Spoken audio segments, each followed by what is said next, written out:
Yo, yo, yo, Muddy Waterz podcast. This your boy Shaq Sims. And before I introduce my next guest, man, I want to tell everybody, man, I appreciate y'all for supporting me and rocking with me in this time that I've been down. I'm still dealing with it, but I'm getting better. I was dealing with uveitis in both of my eyes, inflammation. I'm still not 100%, but I'm getting better. I'm able to work, do interviews and stuff like that. So I'm getting back on my feet, man. But I just appreciate everybody who reached out and supported me and, gave me words of encouragement. And, those that had me in their prayers. I appreciate y'all. It's been an uphill battle, but, that's life. We're going to always have uphill battles. But without further ado, I want to introduce my next guest. She's a strong Black woman. Her name is Lynette. Am I pronouncing your name right? Yes, you are. All right. Her name is Lynette.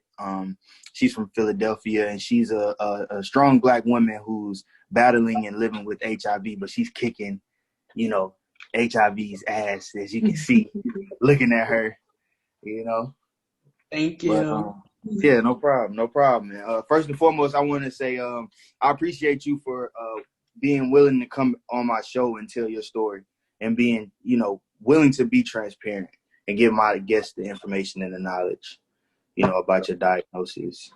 Yeah, I appreciate you as well. People need this information, so I just try my hardest to be what I know I needed some years ago. So, yeah. Now let's take people back. You're from Philadelphia. Home of the cheesesteaks. Home of the cheesesteaks and the tasty cakes. There you go. And Gilly the Kid. Gilly the Kid, man. Yeah. Shout out to Gilly. But so growing up, did you grow up in the 80s? I grew up in the 80s. I was born in 82. So I just turned 38. Yep. Wow. Just turned 38. Now, and happy belated birthday. Thank you. Now, growing up in the 80s, that was when the crack era hit. That was when, the AIDS epidemic started. Not early 80s, but like late 80s and stuff like that. Like, and you were right. It actually started in the 80s. It just kind of, it got bigger in the 90s. Okay. Now, when you were growing up, right? Mm-hmm. What was your first experience with sex and sexually transmitted diseases? Like, when did it become something that you became knowledgeable of, that these things were out there? So growing up, I didn't have the kind of household that really had conversations about that kind of stuff. Me and my mom, I grew up in a single parent household, just my mom, and we didn't talk about that. The basic conversation around sex was mostly don't have it, don't get pregnant if you do, that kind of thing. I don't even honestly remember conversations around condoms.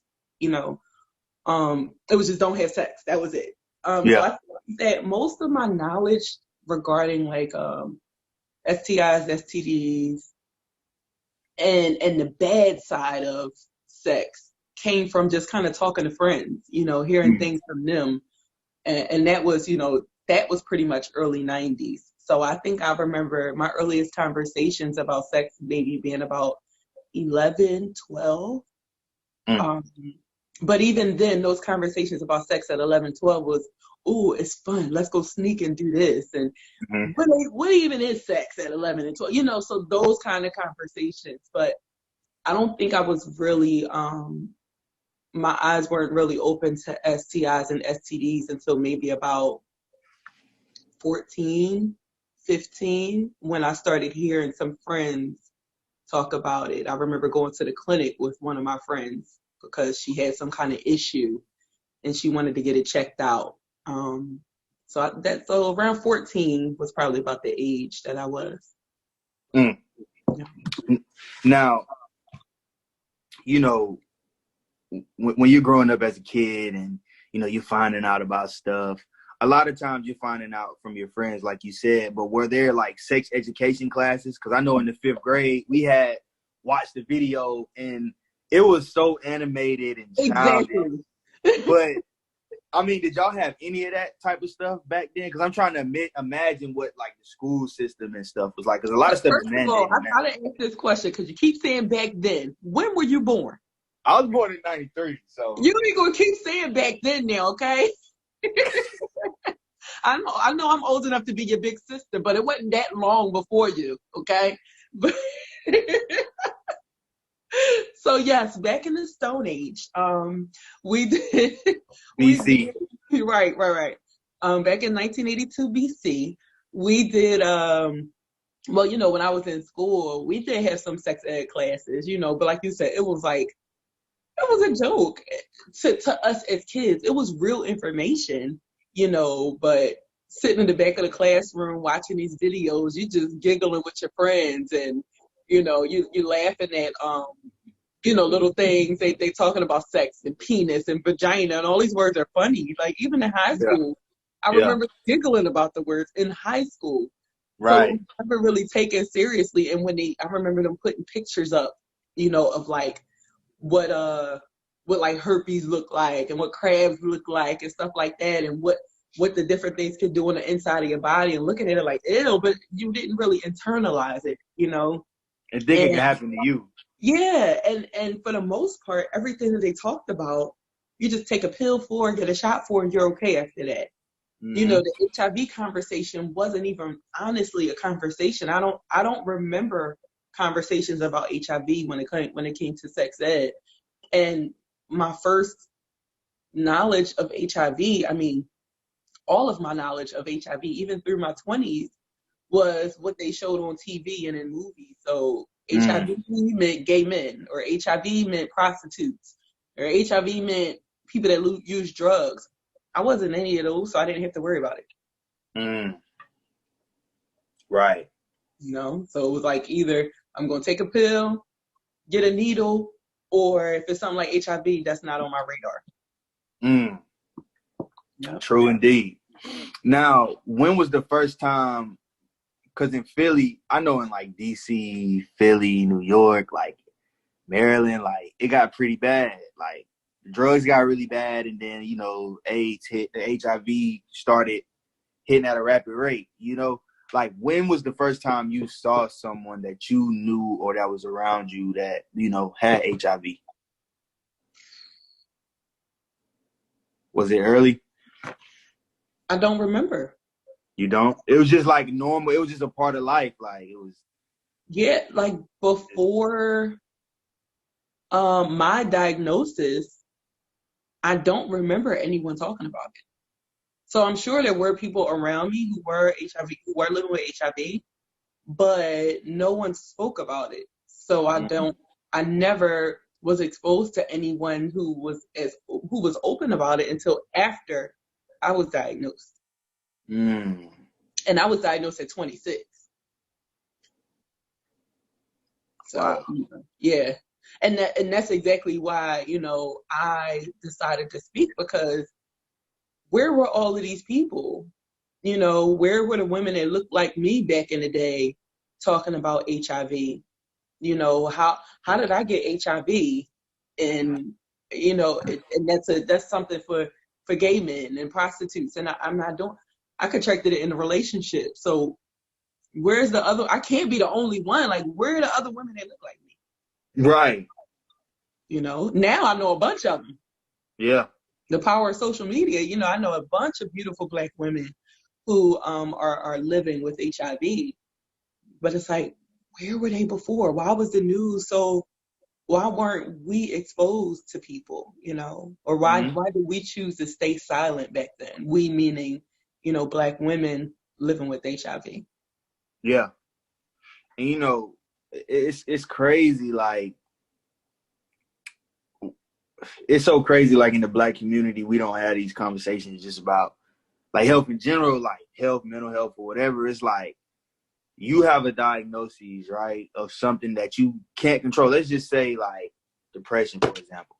You tell somebody you got depression, it's like, are you crazy? Mm-hmm. I can't help that I'm sad, bro. Like, I can't First help of all, that. I don't even know why I'm sad.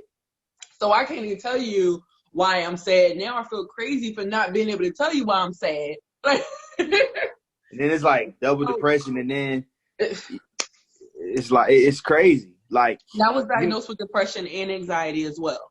So I get all that stuff. Yeah. It's like, it's yo, crazy. none of this is my fault.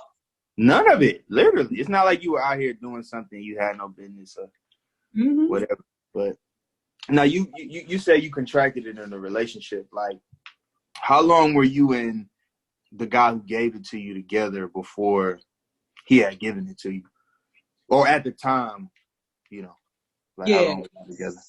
So it's so funny because when I think about this relationship, it I always thought it was one of the longest relationships that I was in. Mm-hmm. But I think it just hit me maybe about 2 years ago that it was actually one of the shortest relationships I was in. I had just went through so much stuff, so much mess in that relationship that it turned that 7 or 8 months that it actually was into years. You know, it felt so much longer than it actually was. Yeah. During those 7 to 8 months that I was in that relationship, I had contracted 3 other STIs prior to HIV. Um, I was being abused in every sense of the word. I was being physically abused, mentally abused, emotionally, financially abused. Um, My God. and it was tough. You know, I was one of those people who before that relationship would look at other people like I would never do stuff like that. Ain't no man ever gonna put his hands on me because if he ever put his hands on me, I was that girl.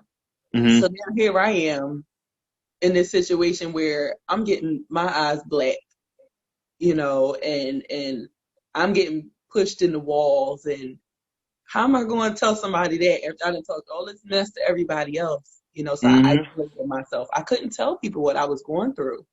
I just felt dumb for being in that situation and that I did not know how to get out of, but it came from years of trauma that was unaddressed, Mm-hmm. me Mm-hmm. feeling like I wasn't good enough to leave this relationship. So even having, like just like it takes a mustard seed of faith, it just takes a mustard seed of self-doubt. And then for somebody to come and keep watering that seed, and it Mm-hmm. grows and grows and grows. So my already damaged self-esteem was now being magnified by all the stuff he was pouring onto me. You're not good enough. Nobody's ever going to want you. You look like this. You look like that. So magnifying all the stuff I already had in my head, you know. Yeah. So yeah. And actually we separated in June of 2008. I wasn't diagnosed with HIV until November 2008. However, after speaking to doctors for years and kind of backtracking through my health records and things, we found that I actually contracted HIV in March of 2008 while he and I were still together. Wow. Yep. Yep. Now this guy that you were dealing with, do you know how he contracted it, or did you not even care to find out? Don't know, don't care. And Yeah. honestly, I don't even know if he knew at the time. Like I really don't feel like he knew that he was positive. So I don't think it was malicious in a sense where, oh, I know I have it, but I'm gonna just give it to her anyway. I Yeah. know that he was cheating on me. I know that 100%. With multiple women, and I couldn't find the courage to leave. So I knew that 100%. Especially like I said, I contracted 3 other STIs leading up to HIV. But I just couldn't find the strength to leave. And we never discussed sexual health other than when I was diagnosed with other STIs. So I contracted chlamydia, gonorrhea, and trichomonas. Every single time I was tested in the doctor's office and they told me a test came back positive. I came home because he was staying at my apartment. That Of I course, paid, he was staying with you, right? at Like, my apartment that I paid the rent in, where he it's didn't work. always those, isn't it? Like, He didn't work, couldn't contribute anything, and I was supporting his weed habit. Go me, mind you, I don't smoke a thing, so here I am giving him money. But anyway, I would come home and I would tell him, well, the doctor said I have chlamydia, and he would accuse me of cheating on him. Oh, so you out there just doing whatever, huh? But dude, I was working full time, going to school full time, and taking care of 2 kids, and well, 3 if you count him. When I got time to cheat, right. So, yeah. So that's how that was. I don't think he knew. I don't think he even cared. I actually tried to reach out to him, I would say a few months after I was diagnosed, to kind of inform him or see if he knew, because I didn't want him to go around spreading it. Mm-hmm. Still to this day, I can't say to this day, as of the last time we spoke, and that may have been about 7 years ago, 6 years ago. It's going on 12 years now that I've been living with HIV. Maybe about 6 or 7 years ago, I reached out to him because I had heard he had a baby on the way. And he still denied that he was HIV positive. So I still, he could still be doing whatever, not taking care of himself, not taking care of everyone else. But, I find rest, I find peace in the fact that I did my part. I did what I could. Even after that, I did what I could. I went beyond what I needed to do. I had, it wasn't even my responsibility to reach out to him. But, my heart just couldn't let him continue to do that. I at least wanted to make sure he knew what he was dealing with. Mm-hmm. At least, hopefully, maybe you'll have a conscience if I tell you this is what your situation is. Mm-hmm. So who knows? He doesn't have a conscience, it sounds like. Nope. And this is why it's important to get tested with your partners. Mm-hmm. I always say that, because you can go get tested by yourself. I can go get tested by myself. I can have a positive diagnosis. You have a negative one, and I can come right to your face and say, "Oh, mine was negative. Come on, let's do it. Let's do it." But if we go together and we go in that clinic together, I can look right in your face after we come out, like, let me see. Right. Let me see your face. Right. Right. What I mean? So go get tested with your partner, especially with technology these days. I can come home later and be like, "Oh yeah, it was negative. Here's my results." I can print out so much stuff online now. You can get somebody to do it. Exactly. I can tell you today that oh yeah, Lynette, I'm HIV negative. I know you saw all that stuff online, but ignore that stuff. Mm-hmm. I know you Googled me, but it was a lie. Yeah, we back. Had to take my medication. Yeah. Sound like an old man. But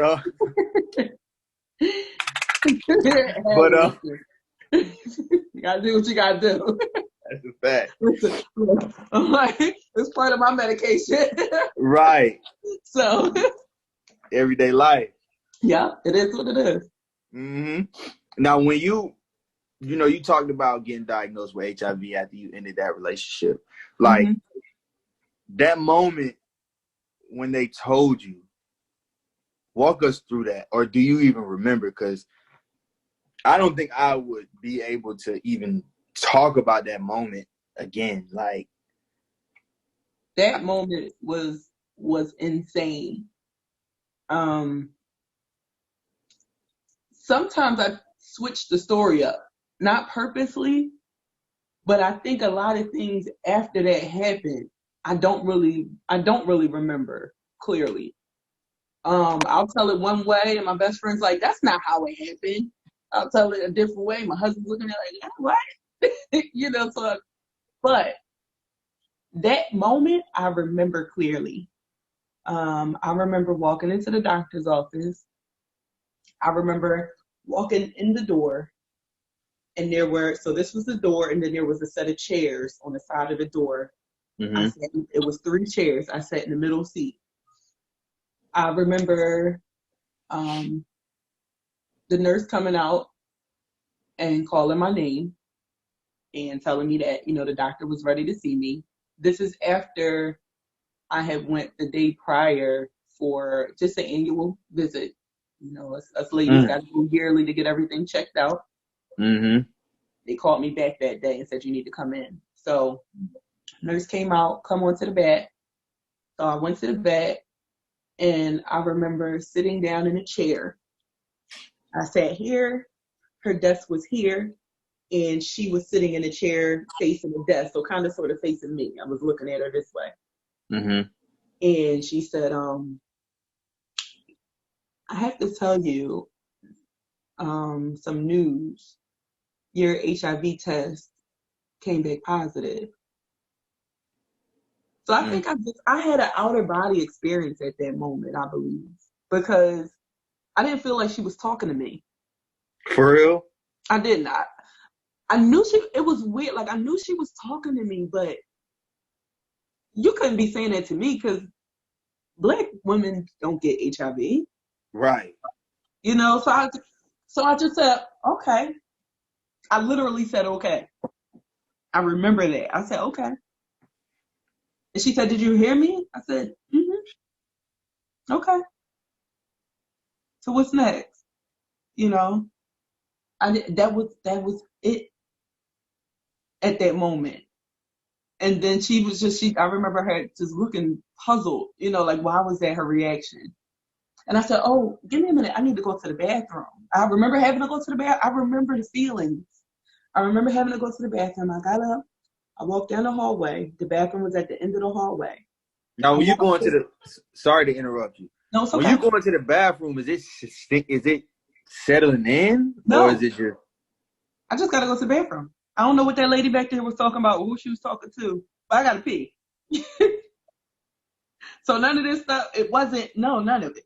I went to the bathroom. I walked in, and I remember walking in, and I turned to close the door, and I saw my face in the mirror. And something about seeing my face in the mirror made it a reality for me. I was like, I'm really here. She really just said that to me. I collapsed on the floor and started crying. And the nurse came in, helped me get up, took me back to the doctor's her office.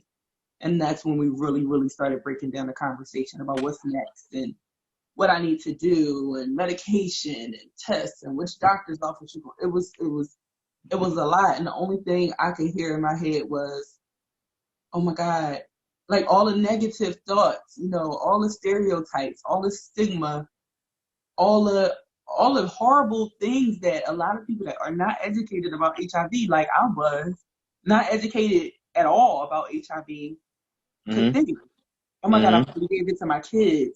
I may have given it to that guy I was with a couple weeks ago. What if, nobody's ever going to want me. I'm never going to be in another relationship. I'm going to get, one of the biggest things in my head, I remember flashing back to a movie. Have you ever seen the movie Philadelphia? So my mom. Great movie. Great movie. My mom went there, and it was like, among other movies. Okay, so I have HIV now, so now I have HIV, I'm going to get AIDS, and then I'm going to go in the hospital, they're going to say pneumonia, I'm going to have to take a whole bunch of pills, I'm going to get real skinny, have lesions all over my body, and die. Nobody's going to want to talk to me, nobody's going to be able to come into the room. They're going to come in, when they come in the room, they're going to have the whole white suit with the faces covered. This is what I saw HIV as. So that was my experience that day. I remember going home on the train and crying on the train on the way to my apartment. I went to work, I think, later on that day. I don't know if it was that day or the following day, but I couldn't stop crying there. My supervisor wound up sending me home. But yeah, that was some news, because how do you process that? Yeah. How do you process that when you just think, okay, now I'm going to die. How much longer do I have to live? Who's going to take care of my kids? Mm-hmm. You can't process that. Yeah. It's tough. I mean, it's tough. And then you're already dealing with the trauma of your past relationship. You know, that wound was still fresh. Oh my God, I was still trying to figure out who I was outside of that relationship. Then Because you that, got that kids. relationship had just changed me into somebody I just was not. Yeah. I had to deal with him telling me who I was and what I was, and for 7, 8 months that was now engraved in my head. And now here I am on this healing journey and trying to get my life back together and spiritual life back together and who is God and all this kind of big stuff. And now here's HIV. What are you trying to do to me, God? Like, Right. I'm just trying to get my life together, dog. Like, this is my Right. type of God. That's my homie. So, like, like, dog, what are you doing? So, why me? Yeah. Facts. Why me? I Now, was in a relationship. First of all, you allowed me to get through all them years of me being crazy, crazy on college campus and the club and everywhere else. You got me through all that. And now I'm in a relationship and you do that? All right. Yeah, so it was a process, man. yeah, definitely. Anyone, I mean, shoot, anyone would question their faith, man. Like, Yeah. man, I know I would, man. Like, I can only imagine how tough it was because, and me saying this in no way, shape, or form am I trying to compare my experience with HIV testing to yours. So Mm-hmm. me make Shoot, that listen, clear. either way, the test is scary. It's scary, and I know. Listen, because for the first like 3 times I ever got tested for HIV, I did OraQuick. Like I never went to the doctor because I'm like I cannot wait 3 days. And when I say that 15 minutes is the longest, Yes, it is. listen Yes, to it is. me. I'm Yeah. 26. The last time I got tested for HIV, they had to sneak the test. Right. Because I was like, y'all can test me for everything else. I buy But not OraQuick. that. I buy OraQuick. All right, I got $50 in the budget for that Oh my every God. 3 months. Okay, and they had to sneak the last one that I got. Oh I my just got God. tested last month. But yeah, like it's so It's scary. it's so scary. Like, and that was your first time being tested for it, right? No, and that's the crazy part. So I always got tested for HIV, but I just threw it in there along with all the other STD tests. You know what I mean? Like, Mm-hmm. so every year I went to the doctor. So every year I was like, yeah, give me all the tests. HIV too, sure, whatever. So it was never really any pressure to get tested.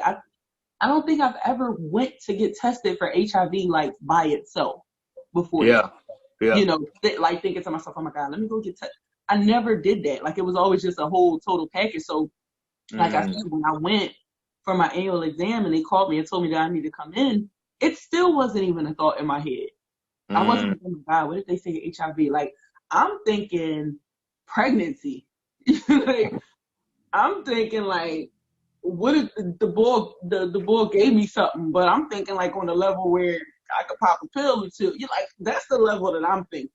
Yeah. Not something that I'm gonna have to deal with and process for the rest of my life. Mm-hmm. Now at this point I can honestly say I'm so glad it was HIV and not a baby. As crazy as some people might think that sounds, that would have connected me forever to him. You know what I mean? Like that would have been a part of him forever. I don't know how I would have dealt with that. This Yeah. I'm at this point now where now okay I'm good, Uh-huh. but I don't know if I would have been able to deal with that. Looking at this child like Look, just like your daddy, boy. Sit your ass down. Sit your motherfucking ass down. yeah, exactly. I can't do this. You gotta go. I can't. I just can't. Looking like Right. your daddy. So yeah, it wasn't reality for me, but Yeah. it's crazy how God works. Like you said, we question our faith, and it was a whole bunch of why me, but then I had to learn to, say why not me. I wasn't exempt from this. I just didn't know that I wasn't exempt from this. you know, I didn't have the knowledge that I needed to know that I wasn't exempt from this. So, Yeah. here I am. Yeah. 12 years later. You said you're 26. I was 26 years old. So imagine your life right now and the things you got going on, and then like me at 26 and now HIV. Like, what? Yeah. What? It's crazy. Certain things that have you questioning, you know, the rest of your life. Like, you know, with this condition, like with my eyes, and I'm not comparing it to No, you're the fine. struggles, but you know, it threw me for a monkey wrench. Like, you know, I was fine one week, next week I had to be bedridden because I can't function because of my eyes. Wow. Can't drive, can't sit at a computer desk. Like, nobody understands it because they can't see it. Yeah. You know, unless you are a doctor, you know, and you have to do an exam. But it's crazy. Like, even now, like, my vision is cloudy. Yeah. You know, I have headaches. Like, it's crazy. It's those silent struggles that like nobody from the outside can see. Yeah. So you're struggling with this thing, and you're like, no, I am going through something, and they don't. Yeah, it's tough. Yeah, it's tough. Like, you know, you question, like, am I gonna be able to see for the rest of my life? Am I gonna lose my vision? Like, it's you know, you question stuff like that. Of course, if I take care of myself, I won't. But at the time, I'm not knowing. I'm like, what's this? Like, so yeah, you know, I can definitely, you know, this is like an eye opener for me. But I feel like God put me through this to show me that I knew better than what I was doing. You know, I had been on a health journey for a while. I had been talking about what I wanted to do, and I think God just was like, nah, bro, you have the information, you have the tools, you have the knowledge. Do it. Yeah. Stop talking about it. So now I know I gotta start reaching out to my little brother and helping my little brother stay on his health journey. Because you know better. I'm talking to you about you. Talking to me? I'm talking about you. All right. Look, if you see me posting like chicken or something or hot wings, report it. No, listen, so I can't first shine. of all, I'm not gonna do that because I still eat some hot wings and stuff. I just, you know, it's in moderation. So if I see it too consistently, I might hit you up. If I see you post about hot wings, I might hit you up like, when was the last time you had hot wings? Or how many of them hot wings had pizza? So I'm gonna ask you something like that because I did have a slice of pizza yesterday, but it was one slice as compared to like the 3 or 4 that I might have been able to eat before. I mean, the box. I lost some weight. What did I lose? I lost 15 pounds of bad weight, and I'm now working on gaining muscle. So I gained 5 pounds of muscle so far. Okay. So, you know, I'm on my journey too. Yeah. So yeah, definitely. I'm gonna stay on you. I'm gonna stay on you too. Right. But yeah, so it's, you know, now 12 years later, and life. You look amazing, by the way. Thank you. Thank you. Life has been a roller coaster, especially regarding HIV. I'm married. I've been married for 6.5 years. He is HIV negative. Together, we have, you ready for the number of children? How many? 11. You look like your screen froze for a second. 11 together? Yes, we have. Oh no, you mean like kids you had with him? I call them his, mine, and ours. We call ourselves. Gotcha. We call ourselves the Trawick bunch. I'm like, how the fuck? I'm like, hold on, wait a second. Because you can only be pregnant for 9 months, so you gotta do that kind of man. Yeah, I'm like, what? Technically, it could have happened. It could have. You know, like I said, I'm 38. Could have been a couple twins or something in there. We got some the same age. Okay. But yeah, we have 11 children. We have 7 of them that live here full time. Well, what, 6, 7, 8, 9, 6, plus my sister, who we take care of as well. She's 23. She's a college grad. And then us. So we have a household of 9. That's a lot of fruit snacks and Hot Pockets and motherfucking pizza bites and golly. Yeah. How many bedrooms y'all got? 4. I know y'all grocery bill is crazy. Yeah. Thank God during this time they have a lot of assistance. We and my husband and I, we both have nonprofits. We both do a lot of community service. So because of all of the things that we were always connected to, I'm really thankful that we've never gone hungry. We never ever had to worry about where our next meal was coming from. I don't care if we go in there and crack open a box of pancake mix that was donated. We're gonna have pancakes for dinner. You know what I mean? And that's one of my family's favorite. Actually, we just had that for dinner last night. We had pancakes, sausages, grits, and home fries for dinner. What y'all know about grits, man? What? What y'all know about grits? Do you do sugar or do you do salt? Salt. Okay. All right. So we still cool. I can still call you my little brother then. Yeah, salt for sure. And cheese. Salt, pepper, cheese, and butter. And hot sauce. And hot sauce? I haven't done hot sauce yet. Texas Pete, though. Y'all got Texas Pete in Philly? Up here. Texas Pete is the best hot sauce for.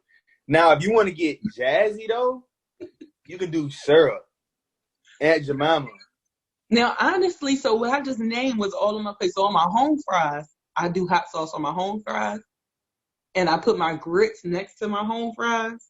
But my grits are also next to my pancakes. So they'll have a little of the syrup on one side and a little bit of the hot sauce on the other side. So I kind of get the best of both worlds.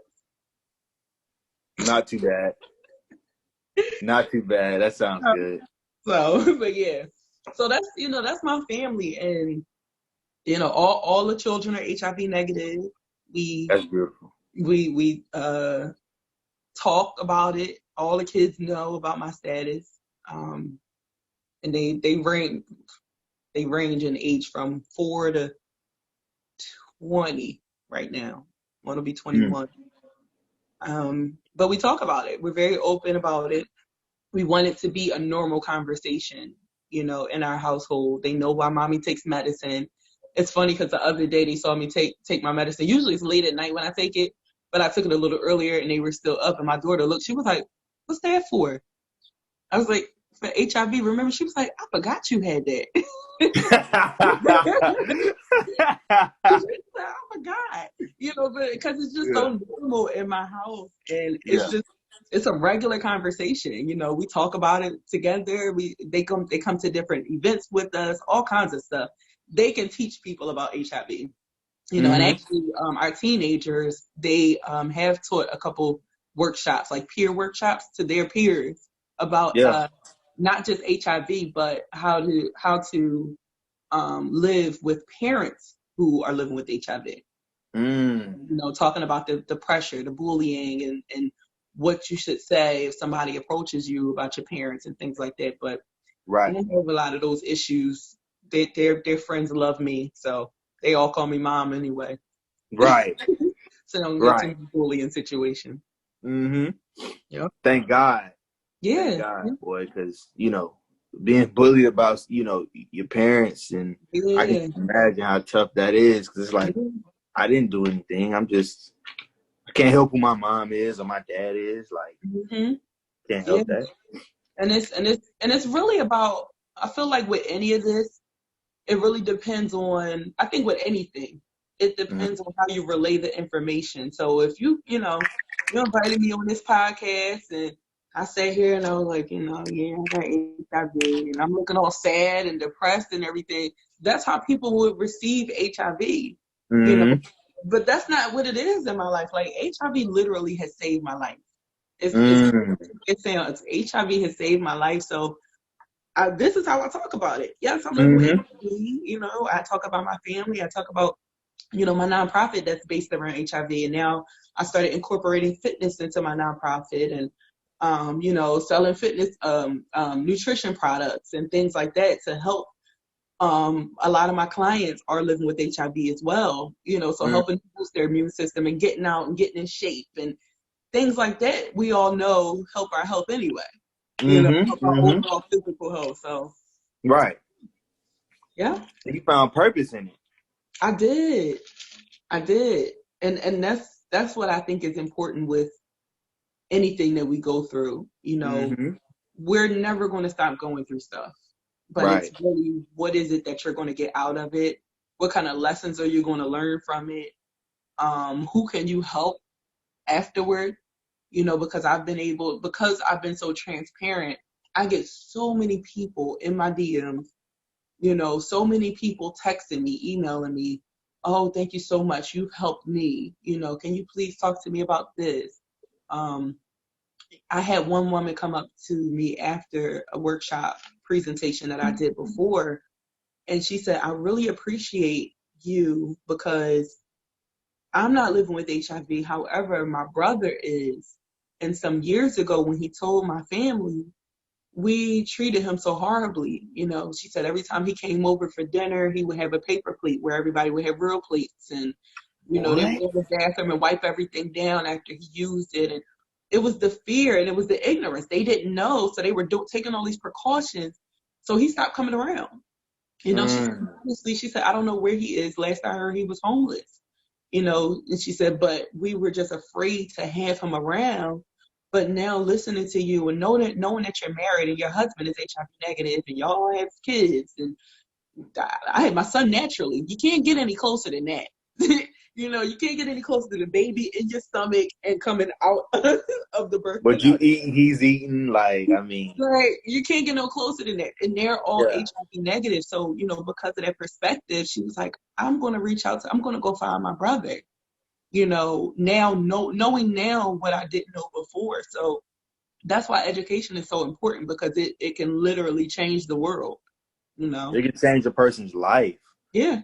It could change a person's life. Like that guy, he probably wouldn't be homeless right now had they not been so ignorant. Yeah. Yeah.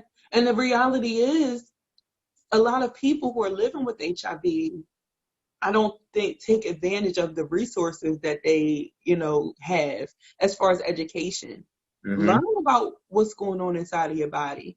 Mm-hmm. Because a lot of times, not a lot of times, at this point with HIV, if you're dying, you hear people dying from HIV. First of all, you can't die from HIV. You can't die from AIDS. You die because HIV and AIDS attack your immune system.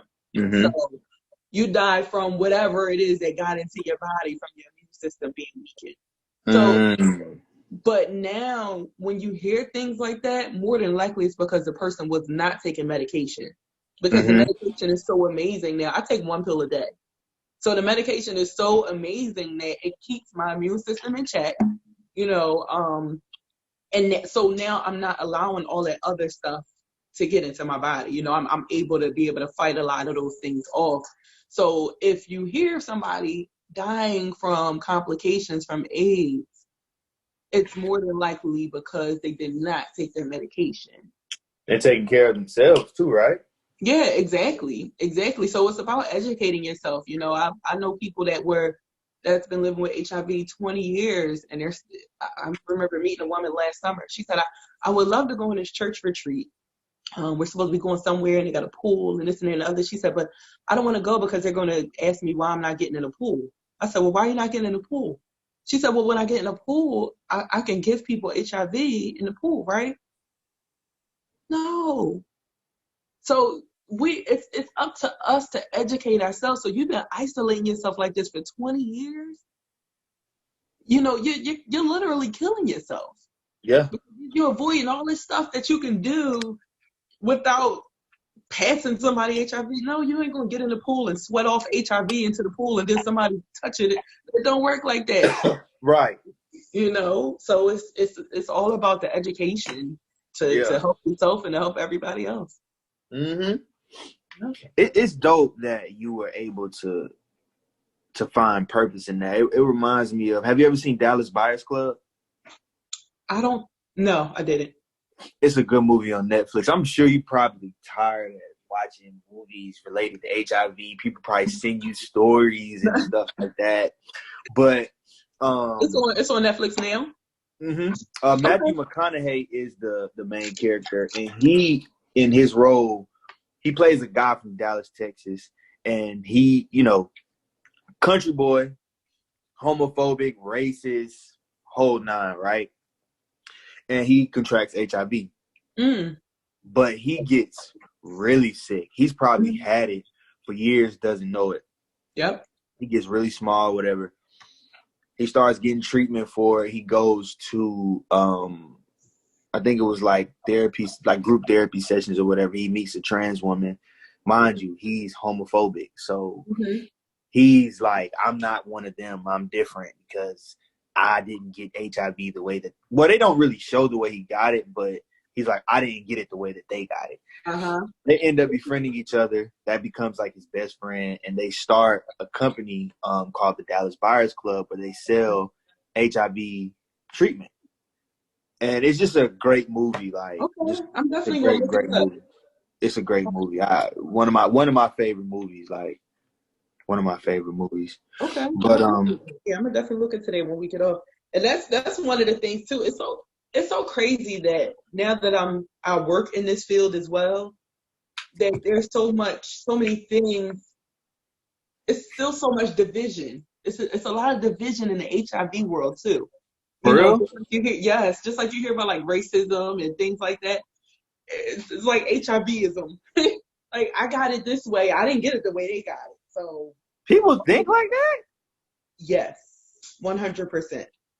I ain't get it that way, so don't look at me like that. You know, I know people who were born positive, so contracted it from their mothers. And that group of people, they got their nose up, boy. It ain't my fault. I ain't y'all. Coming from. I get completely where they're coming from. But it's just like so much division. There's women who are like, I ain't get it. I wasn't no prostitute. I wasn't doing what she was doing. Or the gay men. I'm not, if a straight man contracts, I ain't gay now. But it's so much division still.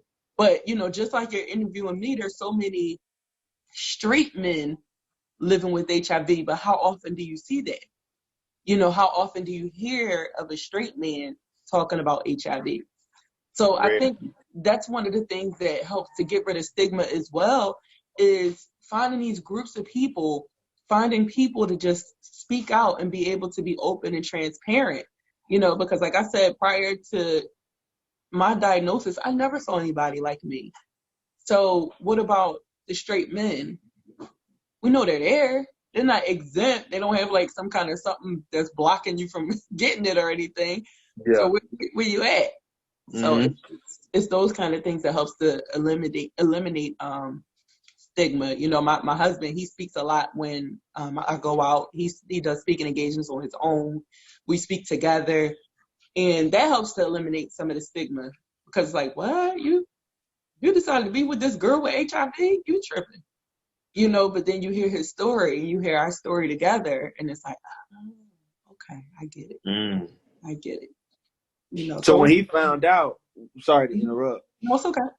When he found out that you had it, what was his reaction? With day one when he found out, was he like, okay, cool?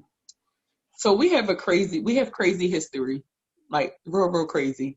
I keep telling him we're gonna write a book, and he keep rolling his eyes every time I say that, but it's okay because we're gonna write a book. So I'm gonna give you the basics because the rest gonna be in the book. All right.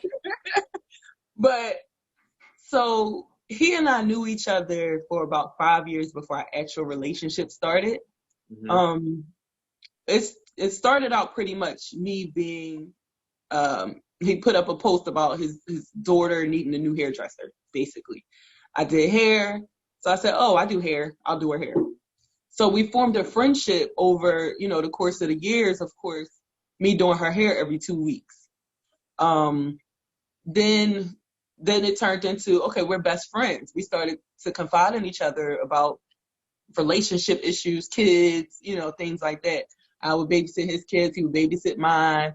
I would come to him about relationship issues. Oh, I can't stand this guy I'm dealing with. And he would do the same thing the other way around. So it was 5 years of a solid friendship. I was diagnosed in 2008. In 2012, I actually went to him. No, I didn't go to him and tell him anything. We did the AIDS walk together up here. He didn't know that I was positive when we did the AIDS walk. Mm-hmm. The day after the AIDS walk, well, actually during the AIDS walk, I was interviewed by a reporter that was there, asking people why do they walk and things like that. I shared with him that I was positive.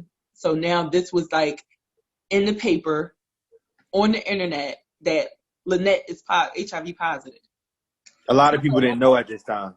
No, he didn't know at the time. We were just friends. So yeah, a lot of people didn't know at that time. Right. Not a lot of people knew at that time. But I took that opportunity, knowing that now this article was online. I started sending it in a text to different people. So, you know, my then best friend, now husband, was one of those people I sent the text to. And I sent the link, and all I said was, read this. And, you know, he read it. And afterward, you know, it was tough. You know, it was hard for him to accept it that way because, first of all, we're best friends. Why you feel like you couldn't tell me this all this time? Mm-hmm. You know, then of course it was fear because we still didn't know everything about HIV at that point. You know, I'm around kids and things like that. And so it was a lot of things that went on when I told him. But again, that was in October 2012 when I disclosed to him. Our relationship began June of 2013. So, you know, he was completely fine with it. Yeah, we went to Vegas, had a couple of drinks. What happened in Vegas didn't stay in Vegas. Now we're married. Y'all should have stayed in Vegas and got married in Vegas. Now, not to, you know, get into personal business, but well, I told you, ask the questions. So now, sex, right? Mm-hmm. Is there ever a point where it's safe for someone who's HIV positive and someone who's HIV negative to have unprotected sex? We do it the good old fashioned way. Okay. So there's a campaign called U equals U, meaning undetectable equals untransmittable. So because the level of the virus is so low in my system, they consider it undetectable. That does not mean it doesn't exist. It means that on that particular day, when they draw a sample of blood, it's less than 20 copies of HIV in that sample of blood. Okay. So as long as that's the case, I cannot transmit HIV sexually to anyone. So given that fact, we do not use condoms. It's up. It is what it is. We conceived our son the good old fashioned way, you know. Yeah. And that's that. So thank God for advancements. Yeah, that's what I was gonna say. Thank God for science, thank God for doctors and all that stuff, because I don't know if I could live a life of having to wear a condom every single time with my husband for the rest of my life. You know, now U equals U, it hasn't been since the very beginning of our relationship, mind you. So that was I want to say 2016 or 17, something like that. When our relationship began back in 2013, doctors hated us. They were like, why in the world would y'all risk, you know, don't do that. Wear condoms. I know she's undetectable. I know she's taking her medicine, but y'all need to wear condoms. Y'all need to protect yourselves. Da, da, da. And we just like, you good? I'm good. Okay. We ain't doing that. So he loved you that much to where he didn't care if he contracted it. Was that ever a conversation though? Like, he sounds like the type of guy that thinks like that. Like, I love you that much. I don't give a damn if I get it or not. Like, we together for life anyway. So yeah, and it was more so his faith. You know, his faith was so strong that he always told me he knew he wasn't going to get it. There were times when I was terrified. Mind you, it wasn't during sex. I wasn't terrified during sex, but the next day. But like, like he would go get tested every 3 months. So back in the beginning, I was going to the doctor every 3 months where they would check my blood work and things like that. So he would come with me and get tested on the same day as my doctor's appointments. Mm-hmm. I hated that because my heart would be pounding like, oh my God, this is going to be the time. I know it's going to be the time. This test is going to come back positive. What am I going to do? Is he going to hate me? Is he like, I would go crazy. So he stopped going at the same time as me. He would just go sneak off. He still goes get tested every 3 months. Okay. But he's on his own. He don't tell me about it. I don't even know when he goes. But so I still had a small level of fear, you know, but he always eased my fear. Like, I know what I'm doing. Mm-hmm. I know the risks. I know what I'm getting into, but my faith is just at a level where I'm pretty sure I ain't getting it. Mm-hmm. And if I do, I'll be okay. So, yeah. That's honorable, man. He's pretty cool. He's a pretty cool guy. Sounds like a good guy, man. Sounds like a really good guy. Yeah. Well, sounds like a really good guy. You know, you giving me a lot of information, you know, over this conversation that we had, you know. Mm-hmm. I feel like I can go teach a class. No, I'm just joking. But no, that's just you giving me a wealth of information though, like, and I appreciate that. And also I appreciate you, you know, coming on my show, telling your story and being so transparent, you know, and I admire your strength. You know, I definitely admire your strength because, you know, to be able to smile with the words HIV coming out your mouth, you know, like that just shows your level of strength, your level of faith in God, and just, you know, your level of acceptance. Mm-hmm. And also that you found purpose in what you're doing. So, you know, I definitely want to salute you on that for sure. What's one, if you could give my listeners and my viewers like one thing to live by and all the things that you've learned from your HIV diagnosis and your battle that you're winning, by the way, with HIV, what would you give them? Knowledge is power. Be open to learning new things. You know, not even only regarding HIV, but be open to learning new things, learning from people, and understand that there's salvation in transparency. You know, mm-hmm. Sharing your story can save somebody's life.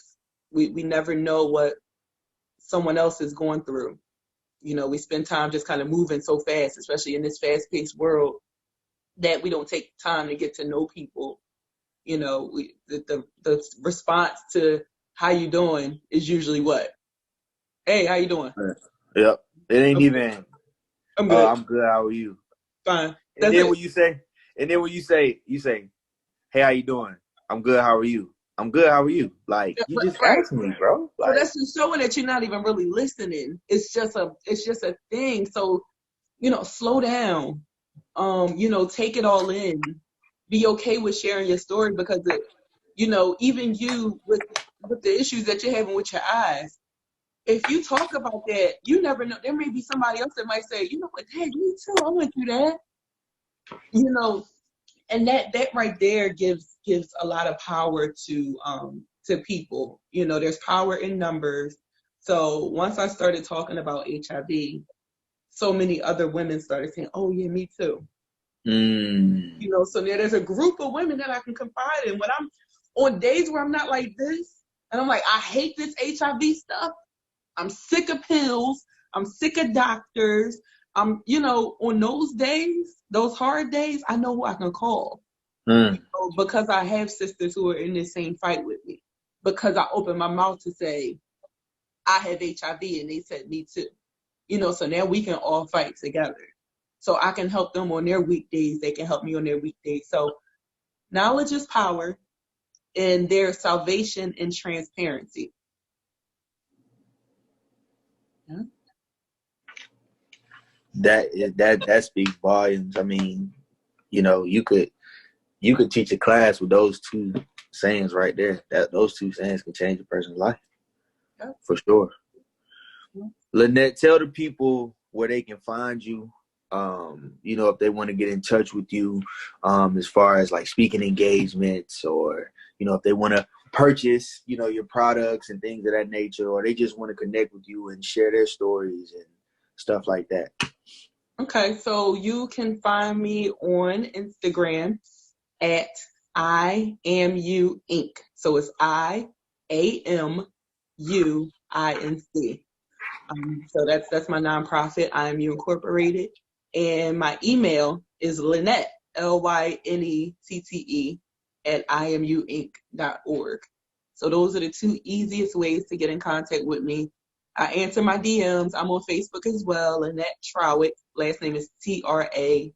You can find me on there. Like I said, I answer my DMs, I answer my messages, all that good stuff. You can also ask about my wellness products and everything on there too. So help whip you into shape. You're right, man. Health is wealth, baby. Health is wealth. Health is wealth, man. I know that firsthand going through this, man.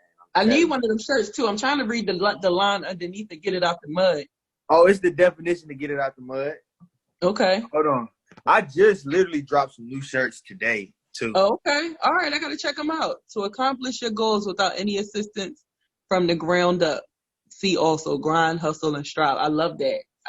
Thank you. Because the name of my show is Muddy Waterz. So I know. You see, my God is bigger than my diagnosis. It's greater than my diagnosis. That's fire. Yeah. I gotta get me one too. Yep.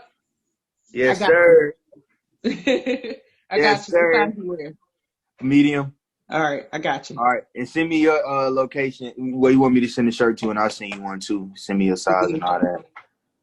I got you. But again, thank you for coming on the show. I appreciate you. Because I enjoy your story. I don't know if y'all see me wipe my eye.